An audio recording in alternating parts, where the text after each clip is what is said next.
Hanap nyo ba isang adventure bike na swak sa budget at sa ganda naman na hindi magpapahuli? So ito na po yung Bistrom 250 SX na gawang Suzuki.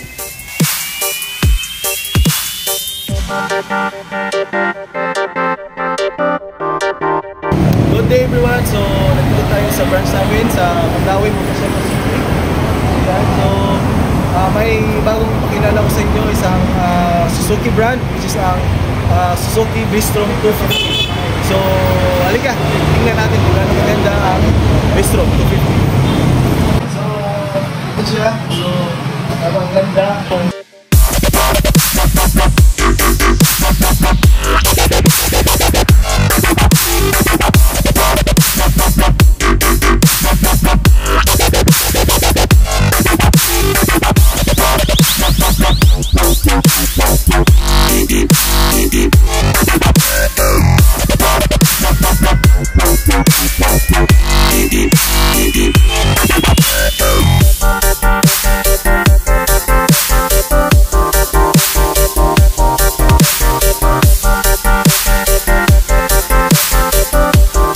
Try natin sakyan yung Bistrom na 250. So ang height ko pala ay 5'5". So tingnan natin kung kaya ko ba na gumamit ng Bistrom 250.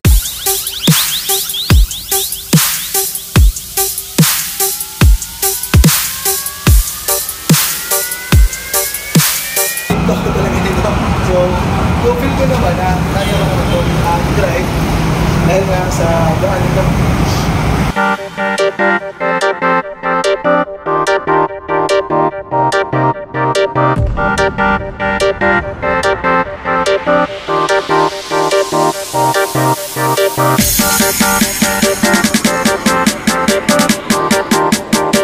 May dalawang kulay po na available tayo. Isang glossy black na may sticker na red.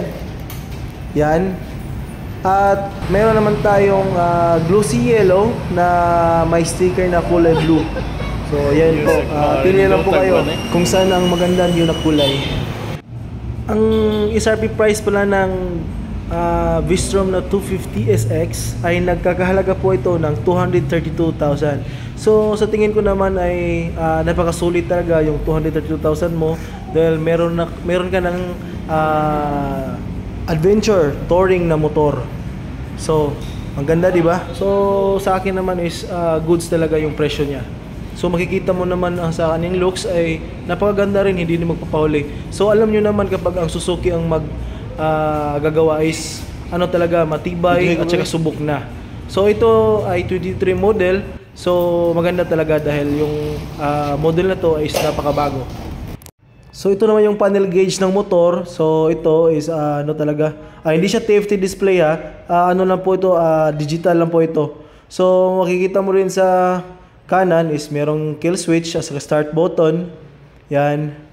So sa kaliwa naman is merong high and low, pito at saka left and right signals. So yan. So dito naman sa harapan is meron na siyang handguard cover. Ang signal light pala niya ay bulb type pa rin. At yan, magkaliwa. So nakaganda pa nito is meron siyang windshield. So maganda talaga yung XS250 ngayon. So yan, may skid plate na rin sa ibaba. Single cylinder po ito. Pero yung exhaust niya is yung dalawa siya, yung exhaust niya nakapatong lang, para lang po itong sa Gixxer 250 or 150. Ito po. Yan, ang signal light din sa likod ay hindi pa rin LED, pero yung tail light po yan is LED po. Yo. So yung makikita niyo po yung muffler niya, one cylinder tapos dalawa yung exhaust. Okay, so pupunta naman tayo sa engine and performance. So engine niya ay meron siyang single cylinder, 4 valves, 4 stroke, liquid cooled, and single overhead cam engine. Punta naman tayo sa displacement ng motor. Ang motor ay may 249cc. Maximum power, 19.5 kW at 9,300 RPM. Maximum torque naman ay 22.2 Newton meter at 7,300 RPM. So fuel injection. At meron siyang fuel tank capacity na 12 liters. At may konsumo ito sa gas na 35 km per liter. So hindi ka pa maabala sa gas, napakatipid pa. Solid talaga ang Vestron 250 SX. So punta naman tayo sa dimension ng motor. So ito ang pinakamabuting alamin muna ng isang buyer. Kung kaya ba nila sakyan ang motor, lalo na tayo mga Pilipino na hindi masyadong katangkaran. So ang dimension ng motor natin ay meron siyang seat height na 835 mm. Ground clearance naman ay 205 mm. Wheelbase 1,440 mm. At meron siyang timbang na 167 kg ang Vestron 250 SX. Punta naman tayo sa suspension ng motor. So sa front suspension ay naka-telescopic fork. Sa rear suspension naman ay naka-swing arm type. So punta naman tayo sa tire size ng motor. So front tire ay naka 100 by 90 by 19. Rear tire size naman ay 140 by 70 by 17. So ginagamit pala na tire nito ay radial tubeless. Sa braking system naman, front and rear single disc with both EBS.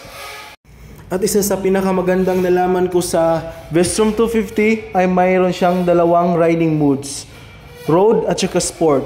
So napakasulit talaga ang Vestron 250 SX. So hindi ko naman nabilhin nyo to or ganito, hindi po ako nagpo-promote ng isang brand. So ako po ay isang vlogger lang po. So sana po natulungan ko kayo. Maraming salamat po sa panonood. Enjoy lang po. Ride safe always. RR Motovlogs. Thank you and peace out.